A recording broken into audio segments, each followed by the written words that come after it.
if you can afford some of these, newer tools that people are coming out with. Yeah, they feel good. They feel great, and they can definitely add to your recovery and definitely help you recover. But it's just a time thing. It just takes time. And don't be dumb and think like, and this happens especially. I mean, I've been there. It's like I'm hurting, but yet my pride is so important that it's like I'm going to train anyways. And I sometimes like get motivated by how much pain I'm in. I know, that's really weird. Don't do that. Between the Reps with Brooke and Jeanna Chancharulo is a CastBox original, produced alongside Studio 71. CastBox is the fastest growing and highest rated podcast app on both iOS and Android, where you can find all your favorite podcasts. You can listen to Between the Reps wherever you get your podcasts, but we hope you'll give CastBox a shot. We think it's the best.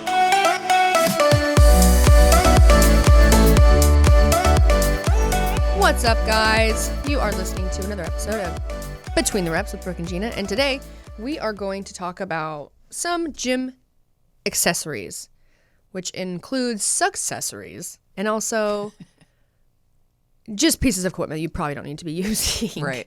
Yeah. I mean, in every sport, I would say, or training style, there's going to be accessories that are made, whether they're gimmicks or not, to help you be successful or to help you have things be a little bit easier or not hurt yourself or not get injured, things like this. Within that, there are some that for sure I think that everyone should have in their gym bag or in their gym available to your athletes. And then there's some that I think you don't really need, which would then be like save your money and don't buy these pieces of equipment. And other ones that I would say are important to have available, but hopefully you're working with someone who can teach you when you need these things, because there are some of them, like a weight belt is very important, but it can also hinder you actually getting stronger, right? It becomes a crutch or like a security piece of equipment, right? Mine is a security blanket. Yours is a security blanket, and we're going to talk about that now. Just kidding. I wear it everywhere. That's my waist trainer. Yeah. Oh my god. Oh my god. I actually wanted to get a waist trainer and like do a thing where it's like, all right, guys, we're going to train this waist, because I don't really have a waist. I know, but I was asking you last night, well, what the hell is that? To trial it. There's no way that it just gives you a small waist. I think it's supposed to train your waist to be smaller. Well, only when you're wearing it. It's like a girdle. It's like everybody could wear a girdle and then just take it off. Or do they even have girdles anymore? Yeah, I think I just dated myself. It's like a girdle. Yeah, Spanx, like Spanx. Yeah. Okay. So, Jeanna, I'm just going to go over. I've written. Wow. Good grammar. Actually, someone gave me shit on Instagram the other day for bad grammar. I was like, you know what? It's cool. I do. I have bad grammar. It's cool. Yeah. My dad told me a long time ago when Marcin used to make fun of me for words that I say. My dad said, you tell him that it's the Redneck Dictionary. And I was like, yeah. Perfect. Yeah. Get off my dick. Okay. So I'm going to go mostly based off of the type of training that I do, which is CrossFit, but it's a lot of weight training, things like that. Things that we see a lot in the gym: weight belts, wrist wraps, lifting shoes, running shoes, training shoes, gloves, different types of gloves, straps, tape, elevation masks, oh my god, weight vests, ankle weights, lacrosse balls, foam rollers, bands, hip circles, and with the bands, like different lengths and strengths of bands. Theragun is a new one, becoming very popular. Crossover symmetry bands, and then we have some other things that I'm gonna mention, but we won't dive too much into like a lot of the recovery tools that are becoming more popular. But like Normatec, which is they have the things for your legs, your low back, your arms, and it fills up with air, and it basically helps with like blood circulation. Okay. It's like, think about if you had a tube of toothpaste. Okay. And you needed to get the very last bit out. You'd squeeze it. Oh, you got to roll it. Yeah. It's basically that to your body. So like, I was thinking like water wings. Think about like when your legs are just super blown up, like you've done a ton of squats, you're super sore, throw your Normatec on, and it's basically doing that to your legs, trying to push. Where does it go?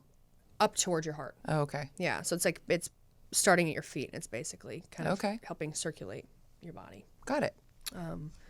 Not sure if it actually works, but it does feel good.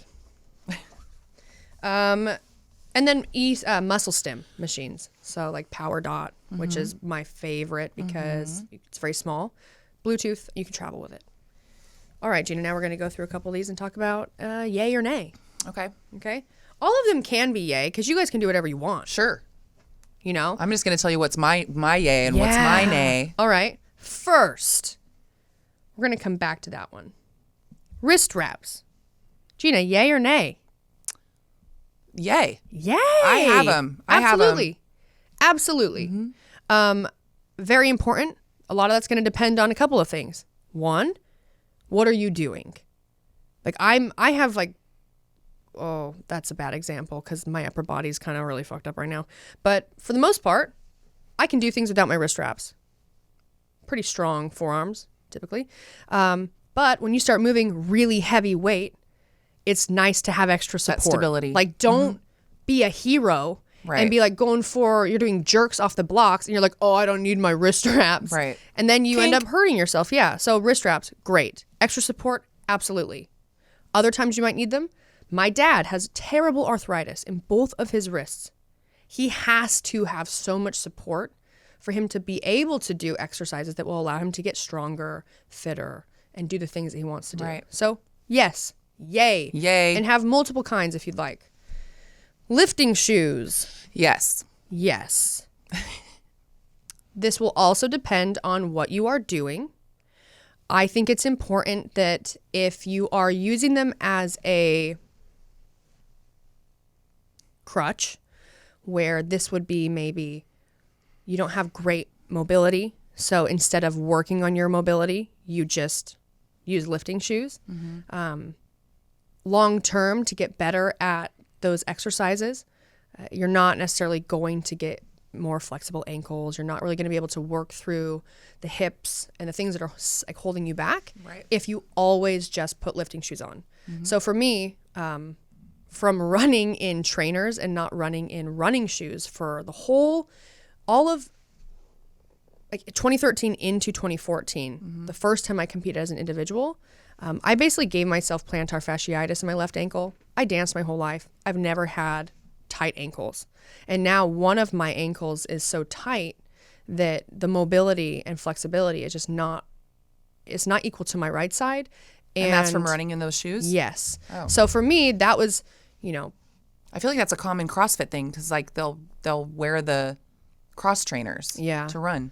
Yeah, it's a bad idea. I mean, running short distances is fine, right. but Just running long distances is what I was doing, and it wasn't good for my feet. Right. And I wouldn't have known that because to me, I was very anti any accessories because it's a classic CrossFit mindset from like back then to be like a badass. Just be like, oh, I don't use this. I don't use, oh my God, dancing shoes. What are those dancing shoes? No, they're weightlifting shoes. They look like dancing shoes. Like I've definitely heard that. It's like I didn't want weightlifting shoes. I didn't want a belt. I didn't need knee sleeves. I didn't need running shoes. I just had my trainers. It was like, here's my body. I'm the equipment. Let's screw it up. Yeah, right. So with weightlifting shoes, obviously, if you're an Olympic weightlifter, do you see many Olympic weightlifters at a high level not lifting in weightlifting shoes? Right. Nope. No. Must need them. Yeah. But are you someone who just wants to go and like work out and you're not focusing on your weightlifting, you're not focusing on like your squat sesh or whatever? Like, do you need to go and spend money on a pair of weightlifting shoes? Probably not. Okay. So it's going to depend on what you're doing, what your goals are. Gloves. Knee sleeves. Oh, yeah. Whoops. Knee sleeves. I'm like, whoa, don't absolutely. I need them. Absolutely. And some tight ones. Yeah. And they have different levels. They have some that are a little bit thinner, which will be great just for keeping your knees warm. You don't need tons of support. But if you're doing a lot of high volume and maybe you're a little bit older, and you need to keep those things warm, knee sleeves are really nice. Yep. And then you can go as far as knee wraps if you really need to really crank down like the tightness for really heavy lifting. You're going to see a lot of power lifters using the thick knee sleeves and the knee wraps. Great. Gloves. Different types of gloves here. You've got full hand gloves you'll see people use for those like little half ones for pull-ups. Yeah, like the little half ones. Yeah. Or I like mean, we have friends that use those and they like them. I don't like them. Yeah, to me, I don't. It wouldn't be something that I would say. Yes, you need that. I think everyone should have this in their bag, their gym bag. No, that's going to be something that maybe people that really don't want to have calluses, which who care about how their hands look. Yeah, I don't care. No. Well, you have to also do hand care. I mean, don't let your calluses build up. Yeah. So in your bag, you can have the only types of gloves that I think are really necessary. And this is to each their own, but like for sure, grips for pull-ups. And that's if you're doing high volume. Right. For a long time, I did not wear gloves. One, I don't like to have, it's like more stuff I have to hang on to. Mm-hmm. I'm already having to hold my own body. Grip. Right. Yeah. I'm already holding my own body weight on the pull-up bar. It's like I would rather really feel the bar in my hands versus have like a glove or a strap. Mm-hmm. But hand care is super important. So if we're talking about gloves, to keep a file in your bag, to keep... You can shave them in the shower. Yep. Tape in your bag. Yeah, you don't even have to buy all that fancy crap. Yeah. So gloves, yes, but for me, I think it's more important to have the stuff that's very specific for if you're doing like high volume butterfly pull-ups or kipping pull-ups. But if you're using gloves for like weight training, I don't think it's not necessary. It's not something that I would say people need to have. That's definitely more so if you're like, I don't need them, but I want them because I don't like having calluses. That's fine. Perfect. Take care of your hands.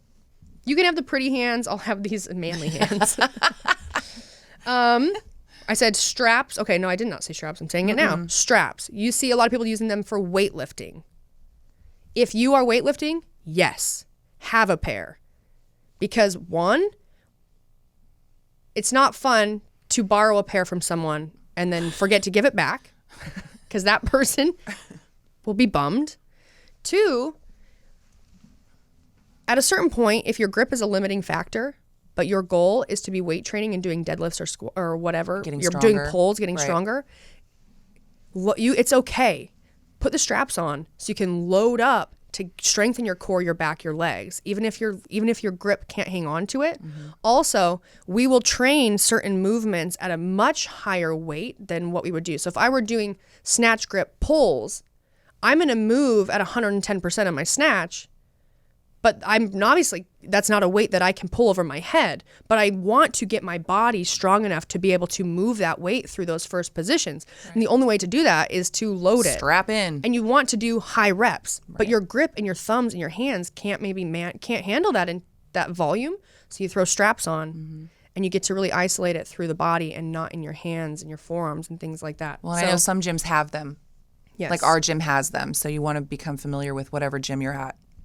Yeah. Before you go invest in some. Yeah, it's more. Although it is kind of gross to use somebody else's. So it's more so something if you're someone who is focusing on your weight training, I definitely think that straps in your bag is something to have. Yeah. I said tape, talking about hand care, but yeah, tape for thumbs. Mm-hmm. I tape my thumbs. It's like anytime you're doing hook grip, if you're not familiar, you wrap your hand around a barbell, thumb goes under the rest of your fingers. By doing this, you're able to almost release part of like some of that forearm muscle, and it's going to allow you to hang on to things a lot better.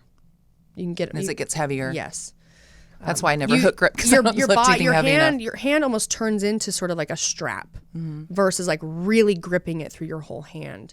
You can hook those fingers around your thumb, kind of hooks in, and then it's almost like using a strap, right? But straps are better. This one's a good one. The elevation mask. Okay. I understand the idea of it. Right. Right.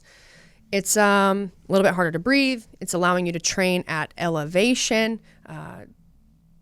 So it's training your lungs, it's training your diaphragm, your ability to like breathe through these situations. I get all of that. The only thing that I have a problem with is maybe a couple things.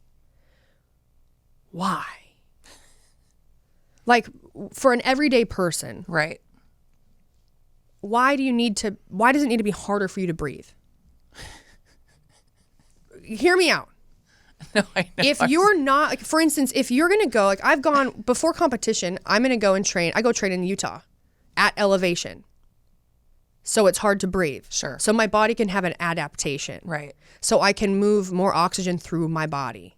But even to have that happen, you need to be like living at elevation for like a month. I didn't realize that. Like it doesn't happen one time. Right. So if you have an elevation mask on, you're going to have it on for an hour. You're just making yourself suffer for like no long-term effect. And even then, if you work at elevation, like for instance, I go and train for a couple of weeks, and then you go and have you have this little adaptation where now you can, you basically have created your body to have more red blood cells and you're moving more oxygen. It doesn't last very long, so it's more so this. If you're like, well, I just really like the idea of it, and I want to look like Bane from Batman. Also, it's like I was born in the dark. You're only using it in the bedroom. Yeah. Hey, can you put your mask on? Yes. I think that's more Darth Vader. Oh, well, I feel like it'd be kind of the same. Anyways, like everyone has their own reason why they would want to use it. I think that it's something that majority of people do not need. It's like just because you can doesn't mean you should. Right. If you're not going to me, it's like if your end goal, obviously if you're training with an elevation mask, you're thinking maybe you're training for a long run or a triathlon or something. Right. Okay. I get that. But for everyday training, you don't need it. But the whole idea behind how much time you actually have to be spending at that elevation to have an adaptation, it kind of seems pointless then, because you're not going to live. You're not going to wear that. You're not going to wear the mask 24/7 everywhere. And then if you're listening to this, you're like, well, Brooke, actually, I use it and I feel a massive change. Okay. I'm happy that that's working for you. It's awesome. Yeah, it's not. Certain things won't work for everybody. Right. Jeanna, ankle weights. No. I definitely don't think it's something that you need to have in your gym bag. Right. Do I think that they are a great workout tool? Absolutely. For instance, we never had them, but when I was going through recovery and I couldn't train, I was wrapping. I couldn't do a lot, so you were wrapping around your waist. I bought ankle weights, and I was wearing them to go because I couldn't run yet. So, but I'd go on like a hike, so I'd put my weight vest on. Oh, and that's I'd put right. my ankle weights on, and I would go walking. So it became a really great tool for me. That's another thing where it's like great training tool for everybody. No. Might be accessible in your gym though. Right. Very cool. And then if you need it to be a little bit creative for your training so you can get fitter by modifying everything, very great tool.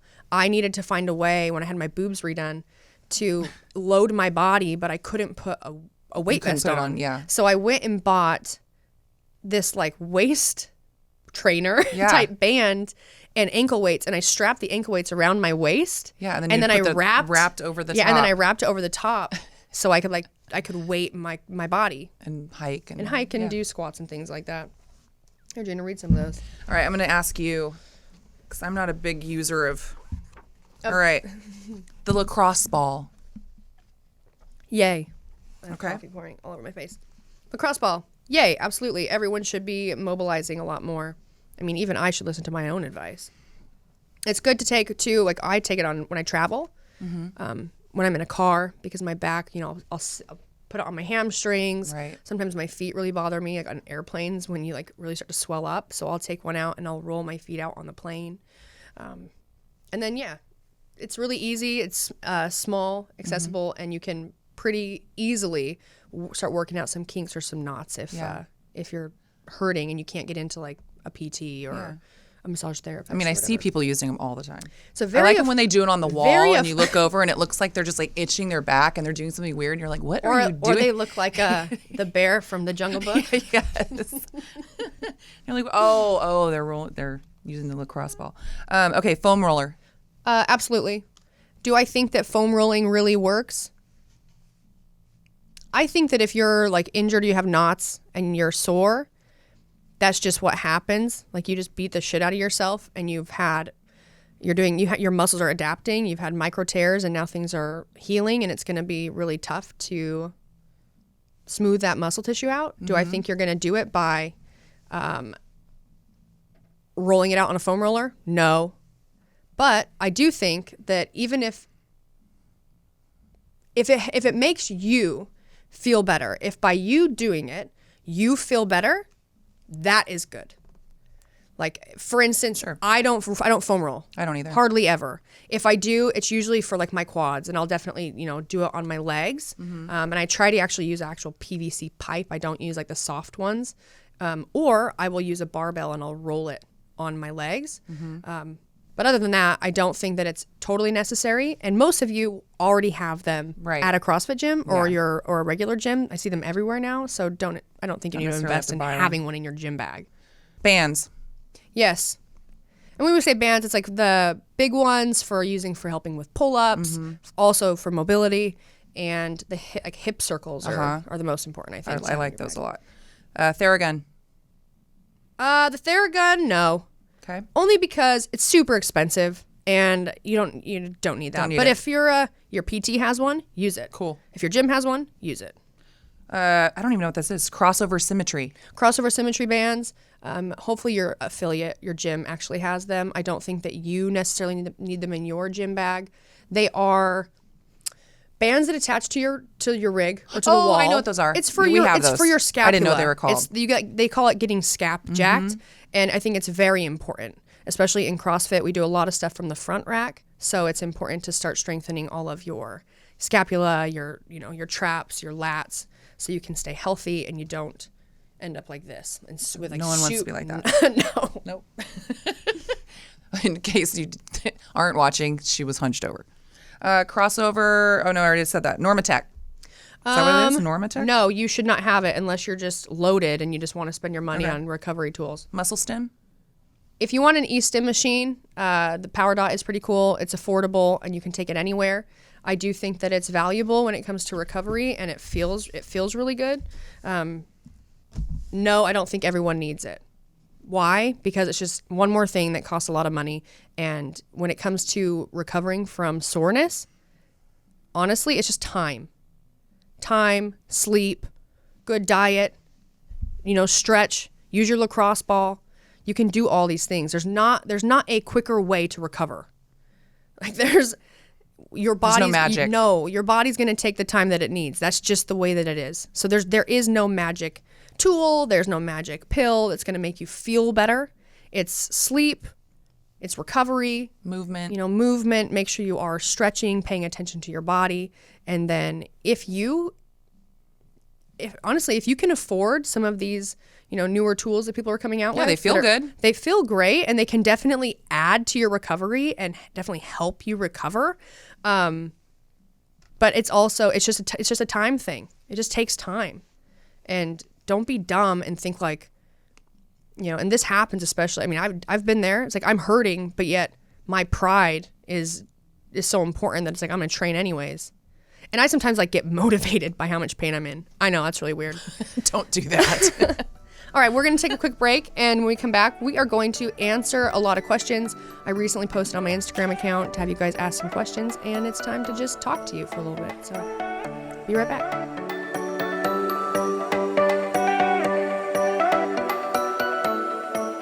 Thank you guys so much for listening to the podcast. We really appreciate you and want to stay connected with you.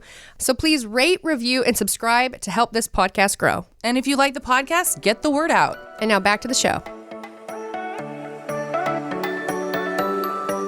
And we're back. Got a voice. Got a face for radio. Yeah, we're back. Jeanna, it's time for some Q&A. I feel like at this point, there should be a little jingle.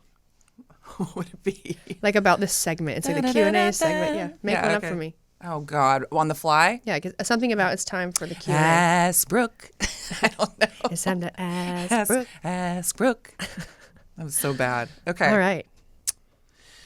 I'm looking for questions. Literally just ask them. These are your guys' questions, so if they sound dumb, it's not my our fault. But I'm gonna answer them. I'm going to answer them. I'm going to answer them. Yeah. Hit me with it, Jeanna. Okay. Hit me with your best Sorry, a lot of them are shot. just comments. Why don't you hit me with your best shot? Oh, okay. Well, so at Hey Pate, HAYPATE, if you could only have a single piece of gym equipment, not accessories, equipment for the rest of your life, what would it be and why? Okay, well, I would probably say first it said a barbell. Right. A barbell, but I then would Jeanna, say barbell, and too. you mentioned though, But but do we get? I feel like- the rack like and the weights yes. and everything too. If you can I say have it's like one the whole package. set, I would go barbell with the rack, all the And all the weights. weights. If that's a no go, then I'm probably gonna say a set of dumbbells Oh, okay. because you can do a lot with them. Yeah. At CF Kate Cat, how do you guys handle traveling so much and having rigs? Well, I definitely travel more than Marston, so he has rigs a lot, and then we have some good friends, Jeanna included, that Riggs stays with. So we have. He's like the only dog that I will dog sit. Yeah, He's and here's the thing awesome. too, like our little family, like our group of friends, we're all very close and spend a lot of time together.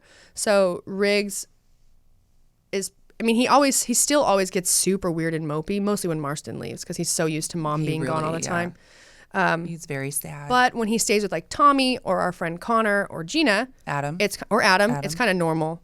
And usually when we get home, our friends don't really want to give him back, especially Adam and Daniel, actually. Oh, yeah, Daniel didn't want to give it back either.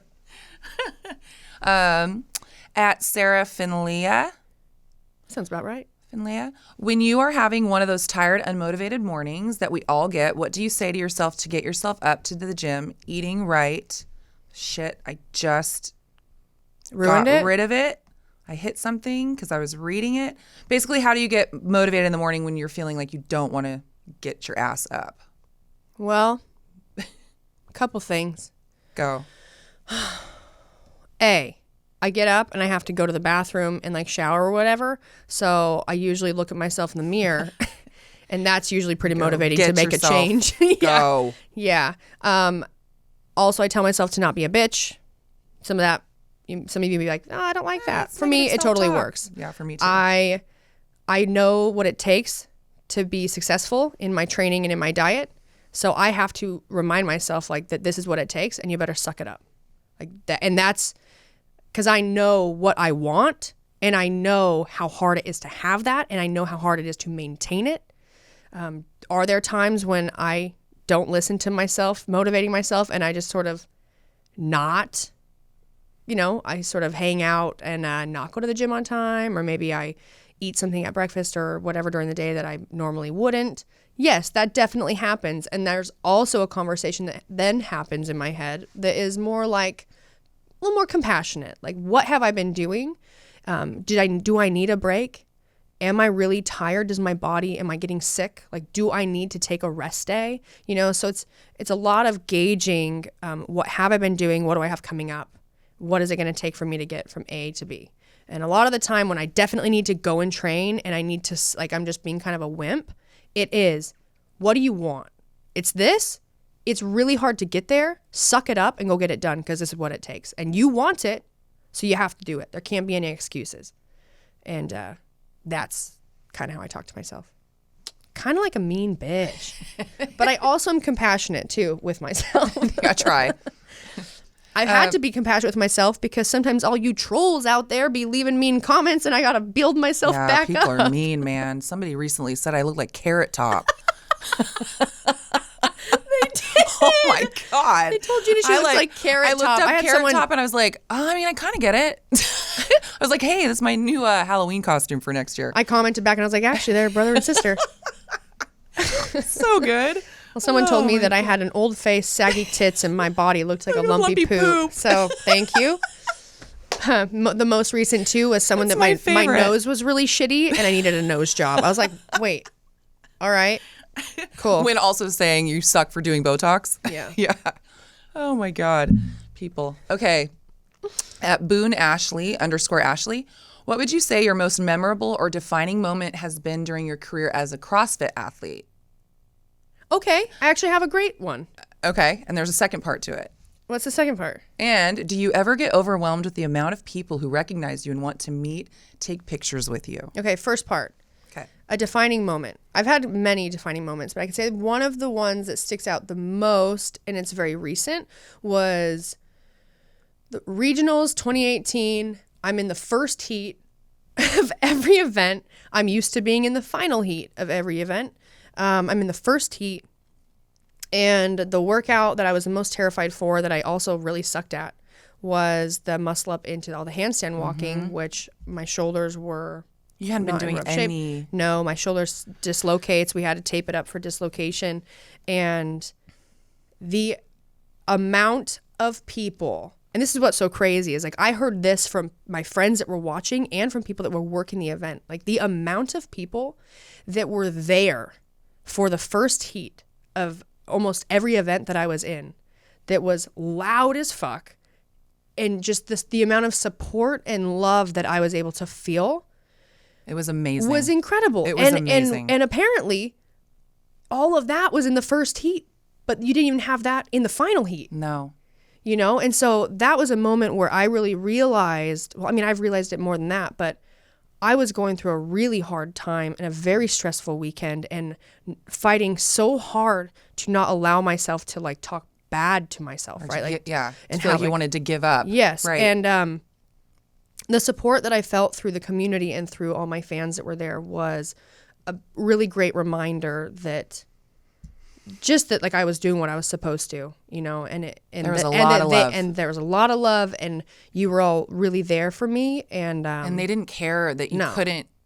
I mean, it was like just like the little tiny victories of you just getting over it that one Yeah, time, one and the look time. on your face, just and everybody else. It was very powerful. yeah, It if was you want to amazing. kind of watch a little bit of it, I have a YouTube video from my regional experience Mm-hmm. this last year on my YouTube channel. Like and subscribe. plug. So how do you deal with all the fame, all the people? I don't feel like I have that much of it. I do think that I get noticed a lot more. But it always surprises me. Like, I know, it's like I know that I am, I don't want to say That the people word. recognize they you. recognize Yes. me, or I'm popular to a lot of Right. people, and I love it. Like I love when people, you know, want to talk to me or come up to me. It's like it reminds me. It's like you are the reason I'm cool. Right. Like I think that I definitely have a lot of great insight and things to say and ways that I can really help a lot of people, and I'm already doing that. And I was doing that before I realized I was doing that. Mm-hmm. But because of you, I have this platform where I can keep helping as many people as possible. Right. And I want to meet you. I know It's so funny how many I people like will be meeting like, my fans. I don't want to bother you or whatever. And you're Yeah. like, no, For I'm instance, thrilled to meet you. Thursday, I went to Whole Foods. I was here. Went to Whole Foods, and I'm like standing there just staring into this fridge of like rosé. And this girl who's working, I wonder if she'll probably listen to this. You're adorable, by the way. She's putting wine away. She's like to my left, and I'm just looking up there, and I'm waiting for a text from a friend who's like going to tell me this wine that we had. And she looks over her shoulder, and he quickly looks back at the wine, and then she's like, and then she looks at me again, and she goes, "Are you, by chance, Brooke Ents?" And I was like, "Yeah." And she was like, "Oh my God." And she just like immediately starts putting her stuff back, and she's like thinking out loud to me. She goes, "I am not going to fangirl right now. I am not She was going saying to it freak out out." loud? Yes. Oh and my I was God, just how cute. chuckling, you know, and then we talked, and so she told me, sweet. she was like, "You are the reason I started CrossFit." You know, and I told her, I'm like, it always blows my mind that I could mean that much to you. And so I'm so grateful for people that I mean so much to you. Like I want to hear from you. And as popular as I get, I don't feel like I'm a celebrity or like I'm that cool, you know? You're very gracious. I wanted to ask you that just to put you on the spot because I know how uncomfortable that makes you. Yeah, it makes me so You've done uncomfortable to that- talk you've about done myself. That to me so many times, so I'm like, yes, I'm gonna get her with this one. Okay, let's see. We've got. What do we got for it, Johnny? Oh, okay. At Betty Rose Lifts, I know you say you can start CrossFit at any level, but what about with chronic injuries? You can still start it. It's just important to be aware of what your limitations are and to make sure you're training with a coach that is very intelligent with a lot of experience. People need to understand that CrossFit as a sport is not the same at all as CrossFit as a training methodology. CrossFit is a training methodology that is obviously there to help you have results, but it's meant to make you better at the things that you love to do. It's there to keep you fit and healthy for life, to keep you moving as we age. It's not, a lot of the different movements that we do that might seem like super, they're like sexy movements, right? Like muscle ups, handstand push-ups, like pistols, all these things. Well, everything is relative. Intensity is relative. And there's movements that if you don't need to do it, don't do it. Like, it's all about health and fitness and longevity. And it's important that you know that you're in control of your body. Right. And everything is infinitely scalable. And coaches and gyms want you there. We don't care, if you're dealing with little things. We will help you work through those things. We will help you, mend those things. It's a matter of just communicating with your coach. Right. Let them know everything you're dealing with. And if they're good at their job and they're just a good person, they will start working to find ways that we can, scale things for you, and help you work around those chronic pains or because I scale a lot of stuff. So you can do it. Oh, here we go. Hi, Sue. Oh, this is at Simone Benifan. Anyway. I like just listening to you try and pronounce these Instagram handles. Hi, super athlete. Oh, thank you. How many centimeters of biceps? I don't know. We don't have a measuring tape. I just thought that was funny. How many centimeters do you think that is? I wish I had a measuring tape. I don't know. Brandon, how many centimeters do you think her biceps are? Look at his look on his face. He's like, whoa. If I went off like inches, I can tell you that I'm pretty sure at one point they were around 14. Okay. I don't know. I don't know the conversion. It's pretty good, huh? What do you think, Brandon? He says bigger than mine. I've had some atrophy in my upper body, so maybe around, I don't know. Oh, you look like you have atrophy. I have. No, I know what you're saying. maybe over 12. Yeah. Okay. Over 12 inches, maybe. At Leah Narkevic. Okay. Okay. Cleans and front squats give me bruises on my collarbones every time I do them. Any advice on form to cushion my clavicle? Build up those front delts. Okay. Build up those shoulders. And I always have bruises too. Yeah. I mean, I'm starting to, so for years, I would, from doing heavy cleans and things like that, I would bruise my collarbones and they'd swell. One, when I'm in a front rack, if I'm catching a clean, we want to be here. Like, you want to create a shelf for the bar that actually takes it off of your collarbone. Right. So your shoulders are pushed Yes. forward. Also, like if you have tight lats and you actually can't get your elbows up into a nice high position, more than likely the bar is going to be resting directly across your chest, and it's just it's weight. It's a barbell. You're gonna get marks. Yes. Okay. So maybe try ordering one of my new sleeveless Oh, hoodies. there you go. Plug. But basically, yeah, cover it up. Wear something to cover it up. Also, work that flexibility through your lats so those elbows can come up into a nice position. You can sort of push those shoulders out in front of you and build your shoulders up. Build those delts. Start doing some more accessory work to build the shoulders, the traps, to sort of create a cushion. You could still probably get little bruises and stuff like that, but it's definitely not going to be like as intense as it can be on your collarbone. Right. I remember 2015, I went to the ECC and to Wadapalooza. I was there on a team. I was doing it just for fun. Ended up not being that much fun. Why? Just because it was a team of 3, I think. Okay. And my partners, my girlfriends, were definitely good athletes, but not at the level at which we were going to be competing at. So I had to carry a lot of the stuff because it was very heavy, and a lot of things like that. And so by the end of the weekend, my collarbone was so swollen. I was so bruised. I couldn't really do a lot. And I was going straight from that weekend to Boston for another competition. And I remember we were doing this workout where it was like a clean sort of ladder. And I was taping stuff on my collarbone because I could not land anything on it. It was excruciating. But I actually don't, and that was sort of the last time I really ever felt like I had any sort of pain in my collarbone area or really bruised there.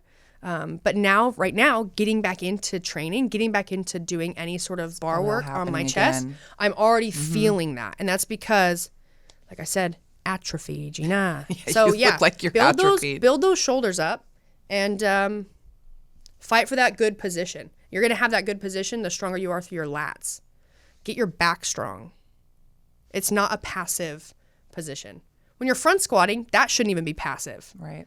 You're holding the weight on your body, but you should be constantly pushing against the weight.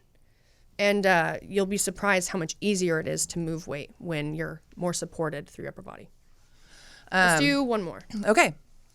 At Mary Elise 8, what are your thoughts on caffeine? I'm on a 10-day caffeine-free period right now. Sounds terrible. To see if I see any benefits. I know you love coffee, and so do I. So I was just curious if you see any negative effects, side effects versus positive. I don't think I can answer that question to the extent that you might want because I haven't even looked into that. Right. But now I will look into it and we can talk about it on a different podcast. Maybe we can talk about caffeine and things like that. I love coffee. I don't love it for the caffeine. I don't get a caffeinated effect from it because I drink it so much, but I don't take caffeine besides that. I don't drink a lot of pop and I don't drink a lot of energy drinks or things like that. Right. To me, I enjoy coffee. I enjoy that time where if I decided to, unless I really needed to take it out, maybe I was, when you're trying to progress for me, like if I'm trying to progress in CrossFit in my sport, it's like, all right, how many things can I control? You control what you can. And then once you're doing that, you can't really do much else. It's like if I'm training, okay, I'm doing that. If I'm getting sleep, I'm doing that. I'm watching my diet, I'm working with someone, I'm doing that. What else can I do? Okay, I'm going to drink more water. Okay, I got to take these, I got to do my fish oil. It's like, what else can I control? It's like looking at your training under a microscope. If I was doing that and I was trying to think like, what else can I do to make me better? Cutting out caffeine, I would then maybe try cutting it out. But the joy that I have just from enjoying it and traveling and trying new coffee shops, that makes me happy. When I'm happy, I'm a better athlete. So for me, I'm not going to cut it out.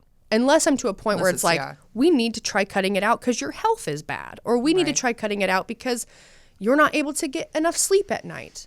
So like already for me, because I didn't sleep very well for a long time, I'm not drinking caffeine later in the day, past a certain time, but I do not cut it out because I enjoy it. And it's important to enjoy things. That's my take on it. Right. I will, however, for you, look into that and start asking about it and see if I can find some, better information for you that is a little bit more rock solid, maybe, has some studies done behind it besides just my opinion of doing things that you love or make you happy is very important.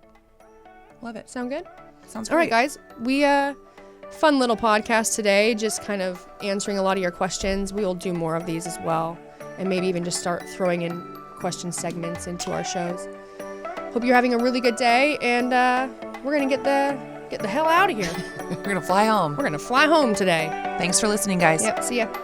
Oh wait. What? Don't forget though. Oh, yeah. To rate, review, and subscribe, bitches. Rate, review, subscribe. Peace.